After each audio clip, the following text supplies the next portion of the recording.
এখন নাম বললে অনেকেই ক্ষুব্ধ হবেন, অনেকের সাথে সম্পর্ক নষ্ট হবে।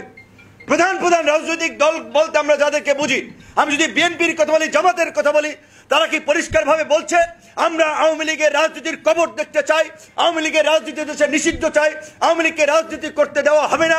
এই কথাটি কি বিএনপি এবং জামাতের পক্ষ থেকে জোরে সোরে বলা হচ্ছে? বলা হচ্ছে না। এখন বিএনপি জামাত তো আমাদের শত্রু না, বিপরীত পার্টি না, আমাদের আন্দোলনের সহযোগী। আমরা যুগপৎ আন্দোলন যে 42টি দলও করেছিলাম, বিএনপি নেতৃত্ব ছিল, জামাত একটা বৃহৎ দল, গণ অভ্যুত্থানেও তাদের অনেক স্যাক্রিফাইস আছে, কিন্তু আওয়ামী লীগের প্রশ্নে তাদের অবস্থান পরিষ্কার না। তাই আমি অনুরোধ জানাবো, আপনারা যদি গণ অভ্যুত্থানের চেতনাকে ধারণ করেন, গণ অভ্যুত্থানের স্পিডের আলোকে যদি আগামীর বাংলাদেশ বিনির্মাণ করতে চান, আপনাদেরকে পরিষ্কারভাবে ঘোষণা করতে হবে আওয়ামী লীগের প্রশ্নে আপনারা কোনো আপোষ করবেন না।